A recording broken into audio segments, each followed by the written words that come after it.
At True Echo, we bring you stories that hit close to home, where quiet heroes rise, justice finds its moment, and real dignity wins over hollow power. Today's story unfolds on a Miami runway, where a man long overlooked stands firm in the face of arrogance. But when life hangs by a thread, the same hands once dismissed become the only ones that matter. Stay with us for a journey of humiliation, redemption, and a twist that rewrites what power truly means. This is the story of Marcus Johnson, and what happens when silence finally speaks louder than status. Marcus Johnson had never craved attention. In fact, he built his entire career on being the man no one noticed until something went wrong. That morning at Miami International Airport, with the Florida sun glaring down on the glistening fuselages and glinting tarmac, Marcus was already sweating before the day truly began. Dressed in navy blue coveralls streaked with grease, he crouched beneath a Boeing 737, hands moving confidently through a routine inspection. He didn't need to speak. His tools did the talking. But when the call came, static and clipped through his radio, it carried an unfamiliar tone. Johnson, report to VIP Hangar 3. No. Reynolds jet. Around him, other mechanics paused. That hangar was holy ground. Billionaires. Politicians. The elite. Marcus wiped his hands, packed his tools, and walked toward the lion's den. He had barely reached the glimmering private jet when she emerged. Charlotte Reynolds, CEO of Reynolds Corporation, moved like someone who had never heard the word no. Tall, composed, with eyes sharper than her stiletto heels, she didn't wait for introductions. Stop. Who are you? She snapped as if he'd trespassed onto her property. Marcus stood straight. I'm the assigned tech, ma'am. Got the call from control.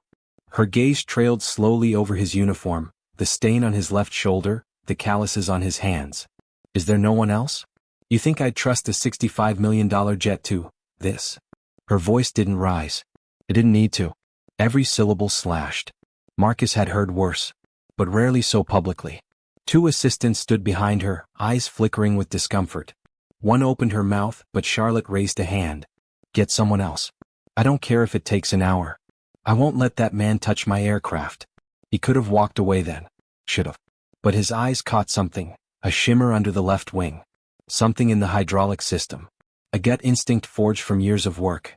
He nodded respectfully. Understood, ma'am. He turned back, toolbox in hand. Not angry. Just aware. Aware that no matter how good he was, he'd always be that man to people like her. Back in the break room, Marcus stared out the frosted window. The sky remained clear. But his thoughts were storming. He remembered his mother's words. Words spoken in a one-bedroom apartment in Atlanta when he was a boy watching her scrub floors before school. They won't see you until they have no choice. So make it so they can't look away. The alarm rang out 15 minutes later. The smoke rose in a thin column, white at first, then darker. Sirens split the air like the shriek of justice demanding attention. The VIP hangar had become chaos. Phones rang off the hook. Security scrambled. And the Reynolds G650 was at the center of it. From the break room window, Marcus saw the smoke and didn't hesitate. He didn't ask for orders. He didn't look for backup. He ran. Toolbox in hand, heart pounding, Marcus pushed through the crowd, ducked under the caution tape and sprinted toward the jet. The smoke was coming from the left landing gear, just as he'd suspected. Behind him, a voice shrieked. What are you doing? Get him away from there. Charlotte's voice carried across the runway like thunder wrapped in privilege. But no one stopped him. Not the techs. Not the crew. Because in that moment, everyone knew. Marcus was the only one who seemed to know what he was doing. He dropped to his knees, flipped open his box and went to work. The pressure hose had ruptured at the joint, hydraulic fluid leaking like a slow hemorrhage. The landing gear had started to sag. If the plane had taken off, he didn't think about the consequences. He just moved. Clamp. Well, reseal. Charlotte screamed again. Call the board. This man is going to destroy my jet. Marcus ignored her. The pilot didn't. He stepped forward, looked at Marcus, then at the smoking gear. What's the damage? If you lift off, you'll lose your gear. The plane will collapse on landing or worse. The pilot stared for a beat. Then he called for the engines to shut down. Silence. The kind that makes even the arrogant pause. Charlotte stood still on the stairway, lips parted, as her private jet was slowly towed back into the hangar. Her voice was gone. And so was the illusion of control. In that moment, Marcus had become undeniable. The tarmac buzzed with a new kind of energy. Not panic now, just quiet realization. Whispers passed between crew members, between staff, between engineers who had once dismissed Marcus with a nod or a grunt. He'd stopped what no one else dared to even touch. And Charlotte Reynolds? She remained frozen on the steps of her jet, no longer shrieking, just staring, jaw tight, eyes unsure. A part of her wanted to shout. Another part, quieter but more terrifying, knew there was nothing left to say. The man she'd humiliated had just saved her life. Marcus didn't wait around. As soon as the emergency team arrived, he packed up his tools, walked away through the maze of chrome stairs and scattered cones, and vanished back toward the auxiliary tech station like a ghost retreating into the mist. But his silence was no longer invisible. Inside the VIP office lounge, calls buzzed between executives. One name passed through every hallway, Marcus Johnson. But none of them truly understood who he was, not yet. It was Richard Reynolds, founder of the corporation and Charlotte's father, who understood first. In a gleaming office tower downtown, Richard paused mid-meeting when his assistant uttered Marcus's name. "The man who saved your daughter," she said, quietly handing him the report. The pen fell from Richard's hand. "Marcus Johnson," he repeated, the words dry in his mouth. It echoed like a bell from decades ago. He remembered a rainy night in Georgia. A crash. A burning car. And a janitor, black, silent, unwavering, dragging him from death. Her name had been Mary Ann Johnson. She never asked for payment. She only said one thing. "I just did what was right." Now her son had done the same for his daughter. Without a word, Richard left the room, abandoning the high-level meeting. His Bentley pulled out of the garage like a shadow in pursuit of time itself. Back at the airport, Marcus returned to his corner of the world. He didn't expect thanks. He didn't want it. But as he passed by the locker room, he caught fragments of conversation. He saved her. Charlotte would have died. "Did you hear he was Mary Ann Johnson's son?" He paused. That last one made him turn slightly, just enough to see Ethan, his only real friend among the tech staff, nodding solemnly. And then came the moment no one expected. The private doors of the hangar swung open. Richard Reynolds himself walked in. Every conversation stopped. The man in the gray suit didn't hesitate. He looked across the room, locked eyes with Marcus, and walked straight toward him. Charlotte saw it too. She emerged from the side hallway, uncertain now, watching the man she called father bypass her without a glance. She opened her mouth to speak. "Dad." But Richard raised one hand. "Not now." He stopped before Marcus. Their eyes met. Something passed between them, recognition not just of identity but of values. Of legacy. "You're her son," Richard said. Not a question. A statement. Marcus nodded once. And in front of everyone, techs, pilots, managers, Richard Reynolds extended his hand. "Thank you for saving my daughter's life." Again. Charlotte froze. Not because of the handshake, but because of what followed. Richard Reynolds's handshake was not polite. It was purposeful. A full-circle gesture that shook more than just Marcus's hand. It cracked the very structure that had kept men like him in the shadows for decades. Everyone in the hangar saw it. Technicians paused mid-repair. Ground crew stopped rolling carts. The man they had all learned to nod past, ignore, forget, was now center stage. And beside him stood the man who had built an empire from jets and deals, holding his hand as if Marcus had always belonged there. But Marcus didn't smile. He nodded respectfully, met Richard's gaze with calm resolve, then let go. "I didn't do it for her," Marcus said evenly. "I did it because it was the right thing to do." Richard exhaled through his nose, a ghost of a smile tugging at his lips. "That's what your mother said to me. 40 years ago." And that's when the whispers became murmurs. Everyone had heard of the crash. Some even remembered the old story about Richard Reynolds being pulled from the wreckage by a stranger. Now they knew the truth. Charlotte stood a few paces away, face pale, arms crossed so tightly her knuckles whitened. She watched as her father, once her shield, her authority, turned to the man she tried to banish and said something she never expected. "I want to offer you something," Richard said to Marcus. "A role. Leadership. Authority. Not out of pity, but because this company needs men like you steering its future." A hush fell. Marcus tilted his head slightly. "You want me to work for the same system that let her mock me in public and no one spoke up?" Richard didn't flinch. "No. I want you to fix it." Marcus was silent. But he wasn't angry. He was thinking. What kind of role? "A leadership post in our new vocational training initiative," Richard explained. "A program to lift kids out of the cycle. Especially the ones no one thinks belong in aviation." "Lift," Marcus said softly. "That's what we'll call it." Charlotte's voice cut through the air like a razor. You can't be serious. All eyes turned. Her voice trembled, not with rage this time, but disbelief. He's a mechanic. You're giving him this authority? Over corporate training? Richard looked at her, and for the first time in her life, Charlotte saw disappointment on her father's face, not because of a failed deal but because of her. Yes, he said. Because he's the only one who acted when everyone else, including you, stood paralyzed. Her lips parted then closed. There were no comebacks. No more deflections. The hierarchy she had counted on to protect her pride had been flipped in a single moment. Richard turned to Marcus again. Build it however you see fit. No constraints. Your name, your model, your mission. Marcus looked down at his calloused hands, the same hands people had judged unworthy. Then he looked around at the faces, some skeptical, some ashamed, some hopeful. I'll do it, he said. But it has to be real. No PR gimmicks. No empty ribbon cuttings. We start with the forgotten. The ones your systems never let in. Richard nodded once. Agreed. And just like that, the Reynolds Corporation had a new project. And a new face for it. Not a board member, not a VP, not a Reynolds. A mechanic. And across the room, Charlotte Reynolds felt the walls of her old world begin to shake. She didn't yet know it, but her fall from grace had just begun. The training room was modest. An old storage annex beside the hangar with one cracked window, a flickering overhead light, and the smell of dust clinging to every surface. But to Marcus, it was the perfect place to begin. No marble floors. No badges. No polished smiles.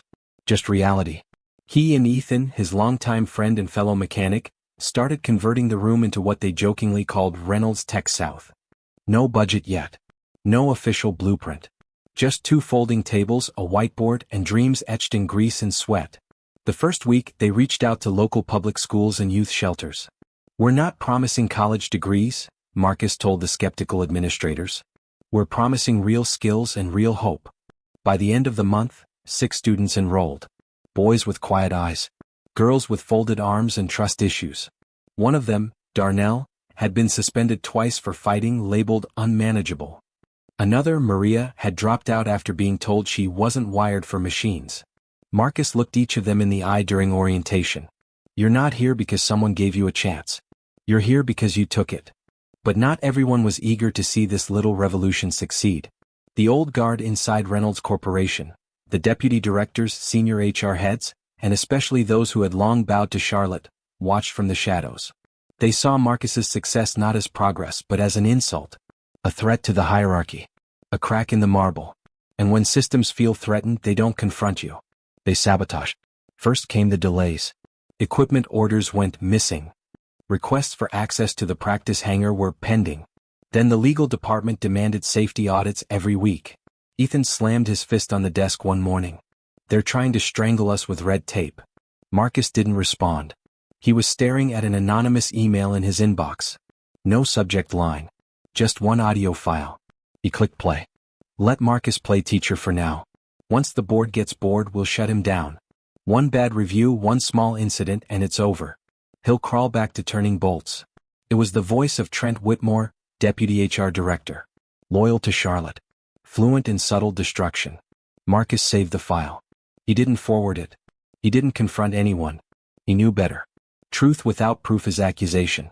But truth with time becomes undeniable. The next week it escalated. They arrived to find the training room trashed. Wires cut. Tables flipped. Hydraulic test kits smashed. And in thick red spray paint on the back wall, a phrase burned into their skin like acid. Not meant to be here. Ethan stared, hands clenched. We report this. We call every executive. Marcus shook his head. No. That's what they want. A fight. Drama. We don't give it to them. He walked calmly to the back wall, ran his fingers across the painted words, then whispered, We start again. Here. That night, Marcus messaged every student. We clean up tomorrow. No speeches.